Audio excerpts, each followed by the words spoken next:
Seorang pemabuk yang masuk surga sambil tertawa adalah Nuaiman bin Amru bin Rafa'ah. Nuaiman dikenal sebagai seorang yang jenaka sehingga dalam sebuah riwayat Nabi Shallallahu Alaihi Wasallam bersabda, ia akan masuk surga dengan tertawa. Ia merupakan sahabat Nabi Shallallahu Alaihi Wasallam yang banyak mengikuti peperangan. Ini keseharian Nuaiman yang suka mabuk. Riwayat Imam Ibnu Hajar dalam kitab Fathul Bari yang menceritakan bahwa pada zaman Rasulullah SAW ada seorang sahabat dan anaknya yang suka mabuk. Menurut ulama, sahabat tersebut bernama Nuaiman dan anaknya yang bernama Abdullah dihukum karena mabuk. Saat itu di Madinah ada seorang laki-laki yang selalu mabuk. Ia diantar bertemu Rasulullah SAW. Kemudian Rasulullah SAW memukulnya dengan sandal. Para sahabat pun disuruh Rasulullah SAW memukulnya dengan sandal dan ditaburi debu. Saat sudah banyak debunya, seorang sahabat melakukan sumpah serapah, semoga Allah melaknatmu. Namun Rasulullah SAW yang mendengar hal tersebut segera menegur orang itu, jangan begitu, walaupun dia pemabuk tapi dia mencintai Allah dan Rasulnya. Dalam riwayat yang lain, Nuaiman dan anaknya bukan hanya sekali mabuk. Menurut Imam Ibnu Abdul Bar, Nuaiman mabuk sebanyak lebih dari 50 kali. Ia pun dihukum berkali-kali oleh Rasulullah SAW dan sahabat yang lainnya. Namun Nuaiman memiliki sifat jenaka yang selalu membuat Rasulullah SAW terhibur.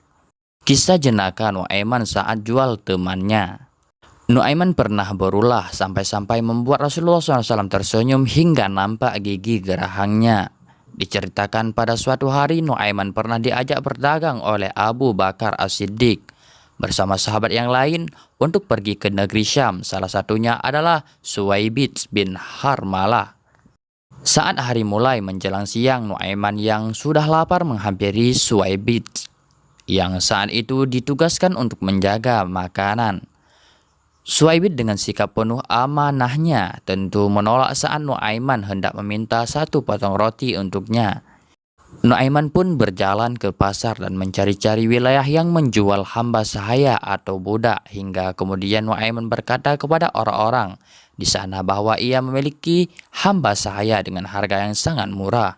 Nuaiman juga menyebutkan hamba sahaya yang dimilikinya hanya memiliki satu kekurangan, yakni berteriak bahwa dirinya orang yang merdeka bukanlah hamba sahaya.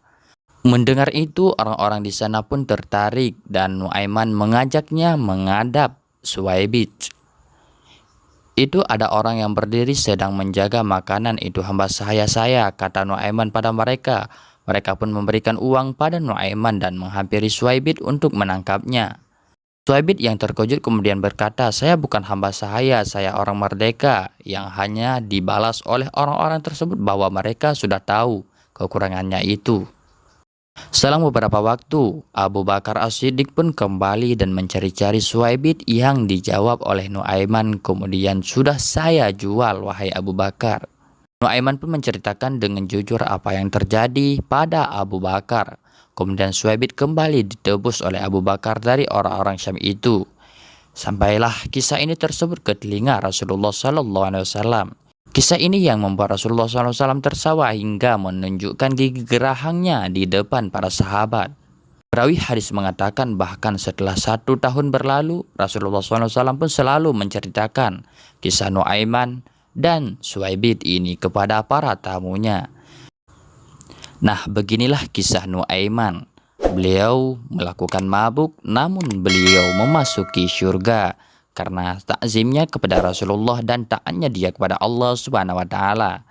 Mungkin ini saja kisah hari ini. Admin pamit dulu, sampai jumpa kembali.